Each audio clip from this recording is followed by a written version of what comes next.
Welcome to 64/for Learning. Today we're introducing a concept that, as far as I know, doesn't really exist as a formal business discipline. I'm calling it *** business perturbation ***. That's a bold claim.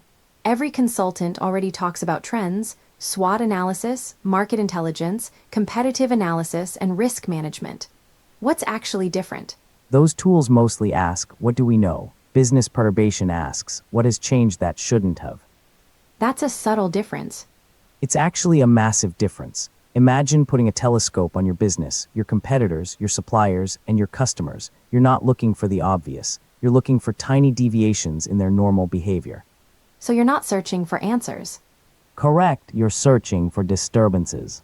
The inspiration comes from astronomy. Neptune. Exactly. Astronomers didn't discover Neptune because they saw Neptune. They discovered it because Uranus wasn't behaving correctly. Something invisible was exerting gravity. So the perturbation came first. The explanation came later. Exactly. They knew something massive existed long before they knew what it was.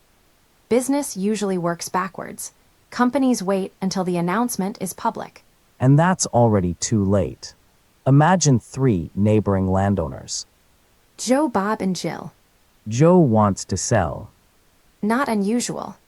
Bob wants to sell. Still not unusual. Now Jill wants to sell. Now that's interesting. Do we know why?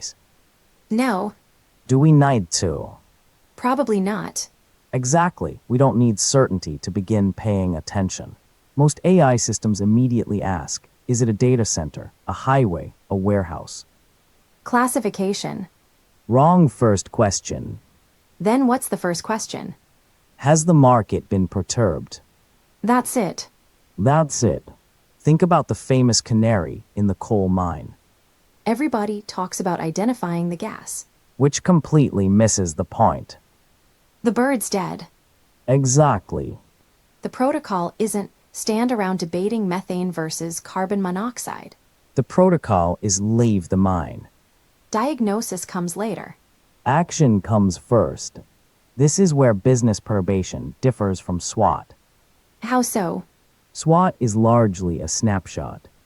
Strengths, weaknesses, opportunities, threats. Useful.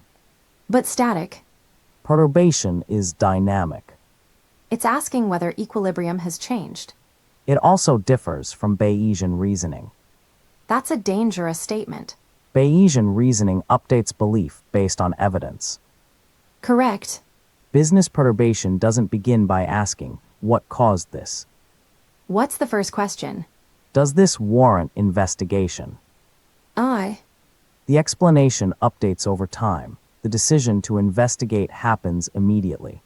Here's another way to think about it. Go ahead. Suppose every talking head has a different prediction about AI. Some predict Star Trek. Some predict Skynet. Some predict neither. But almost everyone agrees on one thing. AI is going to perturb society. Exactly. So I don't need to know the final destination before changing my strategy today. This is where most companies accidentally destroy their future advantage. By throwing away data. Exactly. Storage is cheap. People think they are deleting noise. They're actually deleting their future baseline. Here's the hidden question. Go on. How do you know something unusual happened? You compare it against normal. And where does normal come from? History. Lots of history. Suppose somebody throws away every boring land listing. They're saving storage. No, What are they losing? their ability to detect perturbations. Remember the Ian Fleming quote. Once is happenstance, twice is coincidence, 3 times is enemy action. Exactly. But how do you know it's the 3rd time? Only because you remembered the first 2. Now let's add another dimension. Network effects. Exactly. Facebook. Facebook's mode isn't profiles. It's the graph. Every new person increases the value of the existing network. How does that apply to land? Every parcel, owner, permit, easement, sale, survey, utility upgrade, and zoning change becomes another node. And every relationship, increases the value of everything already stored. Here's where people miss the real opportunity. Go ahead. Joe's land isn't valuable. Bob's isn't valuable. Jill's isn't valuable. Separately, Together, they might form the exact footprint needed for a future industrial buyer. the opportunity didn't exist in any individual parcel. It emerged from the network. Business perturbation isn't trying to predict the future. Then what's its job? To detect invisible forces before they are obvious. Like Neptune. Exactly. The final takeaway is simple. Let's hear it. Don't ask what is happening, Ask, has something changed enough that it deserves attention? because if you can consistently answer that question before your competitors, You'll often arrive at the opportunity before they even realize there was one. that's business perturbation.